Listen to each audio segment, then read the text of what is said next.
पत्रुसको दोस्रो पत्र अध्याय 1। यीशु ख्रीष्टको दास र प्रेरित सिमोन पत्रुसबाट र हाम्रा परमेश्वर र मुक्तिदाता यीशु ख्रीष्टको धार्मिकतामा हाम्रो जस्तै अनमोल विश्वास प्राप्त गर्नेहरूलाई, परमेश्वरको र यीशु हाम्रा प्रभुको ज्ञानमा अनुग्रह र शान्ति तिमीहरूमा प्रशस्त हुँदै जाओस्। ख्रीष्टको बोलावट र चुनाव। आफ्नो महिमा र श्रेष्ठताद्वारा हामीलाई बोलाउनु हुनेलाई हामीले चिनेका हुनाले परमेश्वरको दिव्य शक्तिद्वारा जीवन र भक्तिको निम्ति हामीलाई चाहिने प्रत्येक थोक उहाँले दिनुभएको छ।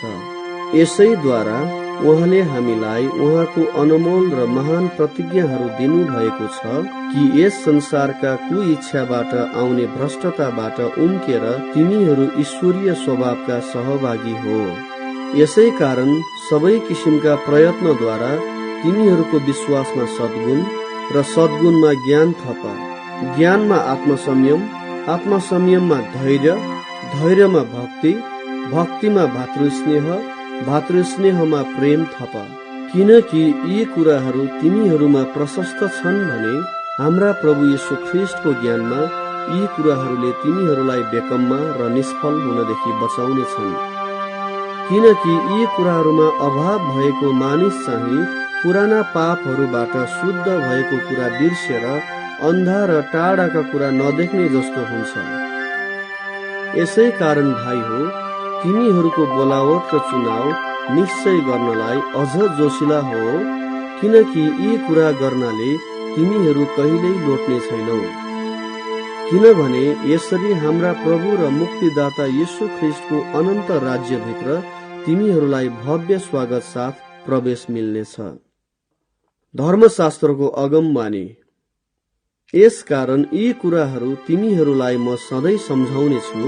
यद्यपि तिमीहरू यी सब जान्दछौ र तिमीहरूमा भएको सत्यतामा तिमीहरू स्थिर छौ, जबसम्म म यस शरीरमा छु तिमीहरूलाई सम्झना गराउँदै सचेत पार्नु म उचित ठान्छु। किनभने म जान्दछु हाम्रा प्रभु यीशु ख्रीष्टले मलाई देखाइदिनु भएको छ कि मेरो यो शरीर त्याग्ने बेला चाँडै नै आइरहेछ। मेरो मृत्युपछि पनि तिमीहरूले यी कुराहरू कुनै पनि समय सम्झन सक भनी म प्रयत्न गर्नेछु। किनकि हामीले तिमीहरूलाई हाम्रा प्रभु यीशु ख्रीष्टको महाशक्ति र आगमनको समाचार दिँदा धूर्ततासँग रचिएका दन्त्य कथाहरूको हामीले अनुसरण गरेनौं, तर उहाँको वैभव प्रत्यक्ष देख्ने हामी साक्षी हौ। उहाँले परमेश्वर पिताबाट आदर र महिमा प्राप्त गर्नुभयो जब त्यस तेजस्वी महिमाबाट एउटा बाणी निस्किआयो, यिनी मेरा प्रिय पुत्र हुन् जससँग म अति प्रसन्न छु। त्यस पवित्र डाँडामा हामी उहाँसँग हुँदा स्वर्गबाट आएको त्यो बाणी हामी आफैले सुनेका थियौं। हामीसित भएका अगम वक्ताहरूको वचन अझ निश्चित भएको छ।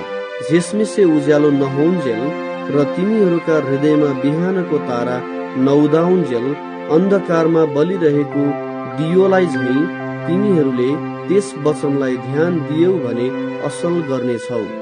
सर्वप्रथम तिमीहरूले यो बुझ्नु पर्दछ कि पवित्र धर्मशास्त्रको कुनै अगमबानी व्यक्तिगत व्याख्याको विषय होइन।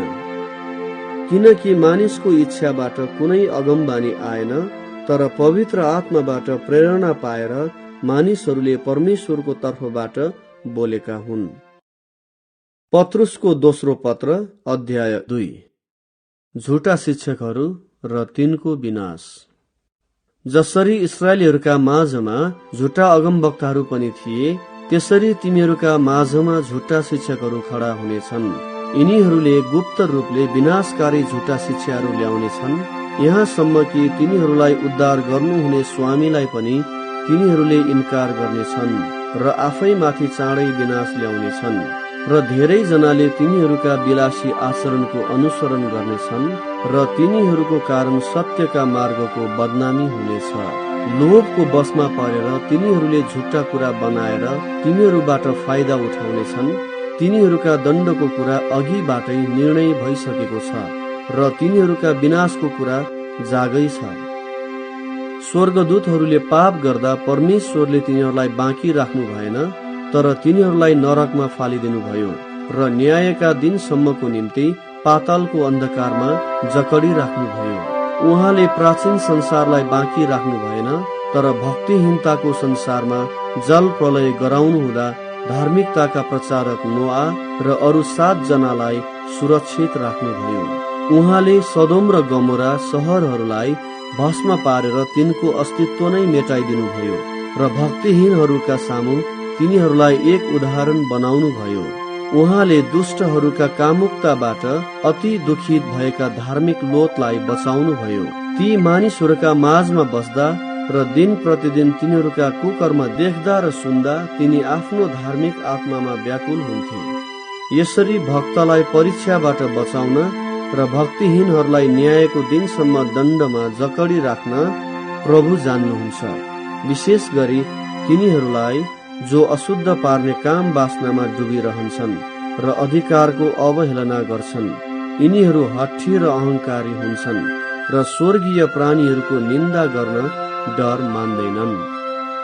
तर स्वर्गदूतहरू शक्ति र सामर्थ्यमा अझ उच्च भए तापनि प्रभुको सामने ती प्राणीहरूलाई निन्दापूर्ण दोष दिँदैनन्। तर यी मानिसहरू आफैले नबुझेका कुराहरूको निन्दा गर्छन्। यिनीहरू विवेकहीन जनावरहरू जस्ता छन् र स्वाभाविक इच्छाहरूका वशमा रहन्छन्। यिनीहरू पक्रेर मारिनलाई जन्मेकाहरू जस्तै छन् र यिनीहरू पशुहरू जस्तै नष्ट हुनेछन्। आफूले गरेका खराबीहरूका निम्ति तिनीहरू आफैले पनि खराबी भोग्नेछन्। दिउँसै भोग विलासमा मग्न रहनु यिनीहरू खुसीको कुरा ठान्छन्। तिनीहरू धब्बा र खोटहरू हुन् र तिनीहरूसँग भोजमा बस्दा तिनीहरू बेसरी खाँदै पिउँदै विलासितामा मग्न रहन्छन्। तिनीहरूका आँखा बेविचारले भरिएका हुन्छन् र जति पाप गर्दा पनि नहगाउने हुन्छन्।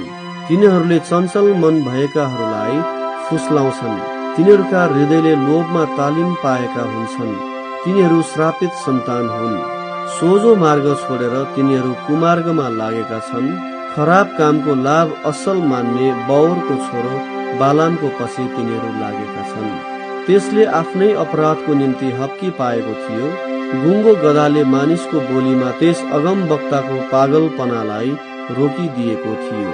तिनीहरू पानी नभएका मुहानहरू हुन्, आँधीले उडाएका तुवाला हुन्। तिनीहरूका निम्ति पातालको अन्धकार साँचिएको छ। तिनीहरू मूर्खतापूर्ण ठूला ठूला अहंकारका कुरा हाँक्छन् र कुमार्गबाट भर्खरै उम्केर आएकाहरूलाई शरीरका विलासमय काम वासनाका कुराले फसाउँछन्। तिनीहरूलाई स्वतन्त्रता दिलाइदिने प्रतिज्ञा गर्छन्, तर तिनीहरू आफै भ्रष्टताका दास छन्। किनकि जुन कुराले कुनै मानिसलाई जित्छ त्यही कुराले त्यसलाई दास बनाउँछ। तर यदि तिनीहरूले हाम्रा प्रभु र मुक्तिदाता येशू ख्रीष्टलाई चिनेर पनि संसारका दूषित गराउने कुराबाट उम्किसकेपछि फेरि पापमा फसेर त्यसको वशमा परे भने तिनीहरूको पछिल्लो अवस्था अगाडिको भन्दा अझ खराब हुन्छ। किनभने तिनीहरूलाई दिइएको पवित्र आज्ञा जानिकन पनि पछि हट्नु भन्दा त बरु तिनीहरूलाई धार्मिकताको मार्ग कहिल्यै थाहै नभएको भए असल हुने थियो। यी सत्य उखान अनुसार नै तिनीहरूलाई यसो भएको छ। कुकुर आफ्नै बान्तामा फर्की आउँछ र नुहाइदिएको सुँगुर हिलैमा लडीबडी खेल्छ। पत्रुसको दोस्रो पत्र अध्याय 3। प्रभुको दिन। प्रिय हो, तिमीहरूलाई लेखेको यो मेरो दोस्रो पत्र हो र दुवै पत्रमा कति कुराको याद दिलाएर तिमीहरूका निष्कपट मनलाई उत्साहित गराएको छु कि पवित्र अगमवक्ताहरूका अगमबानी र तिमीहरूका प्रेरितहरूद्वारा दिइएको प्रभु र मुक्तिदाताको आज्ञालाई तिमीहरूले सम्झनु पर्छ। सर्वप्रथम तिमीहरूले यो बुझ्नु पर्छ कि पछिल्ला दिनहरूमा गिल्ला गर्नेहरू गिल्ला गर्दै तिनीहरूका आफ्नै अभिलाषामा यसो भन्दै आउनेछन्, उहाँका आगमनको प्रतिज्ञा कहाँ गयो? किनकि पिता पुर्खाहरू सुतिसकेका दिनदेखि नै सबै कुरा सृष्टिको सुरुदेखि चलि आए जस्तै आज पनि छँदैछ। जानी बुझिकन पनि तिनीहरू यस कुराको वास्ता गर्दैनन् कि परमेश्वरको वचनद्वारा स्वर्गहरू अघिदेखि नै थिए र पृथ्वी चाहिँ पानीबाट र पानीद्वारा नै बनाइयो। त्यही पानीबाट त्यस समयको संसार जल प्रलयमा डुबेर नष्ट भयो। तर त्यही वचनले भक्तिहीन मानिसको इन्साफ र विनाशका दिनसम्मको लागि अहिलेको आकाश र पृथ्वी आगोको निम्ति साँची राखिएका छन्। तर प्रिय हो, यो एउटा कुरा नभुल कि प्रभुको निम्ति एक दिन 1000 वर्ष झैं र 1000 वर्ष एक दिन झैं हुन्छ। आफ्नो प्रतिज्ञाको बारेमा प्रभु ढिलो गर्नुहुन्छ भन्ने कसैको भनाइ भए तापनि उहाँ ढिलो गर्नुहुन्न।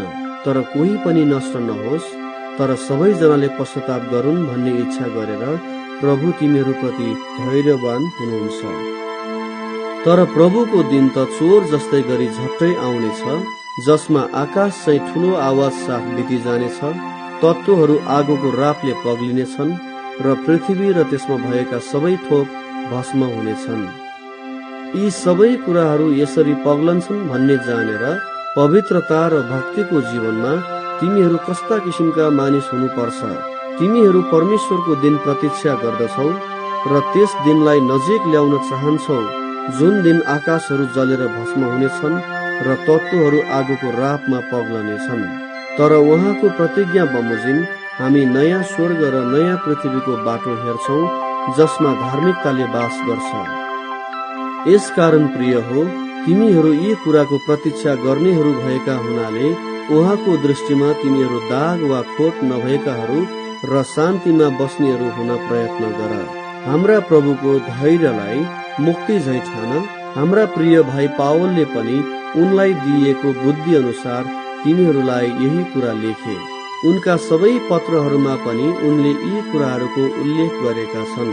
तिनमा कुनै कुनै कुराहरू बुझ्न कठिन छन् र अशिक्षित र चञ्चल मानिसहरूले यी कुराहरूलाई अरू धर्मशास्त्रहरूलाई जस्तै उल्टा पाल्टा पार्छन् र आफ्नै विनाश ल्याउँछन्। यस कारण प्रिय हो, अघिबाटै यी कुरा जानेर होशियार रहो। दुष्ट मानिसहरूको भूल कुरामा अल्मलिएर आफ्नो स्थिरता नगुमाओ। तर हाम्रा प्रभु र मुक्तिदाता येशू ख्रिस्टको अनुग्रह र ज्ञानमा बढ्दै जाओ। उहाँलाई अहिले र सदा सर्वदा महिमा होस्।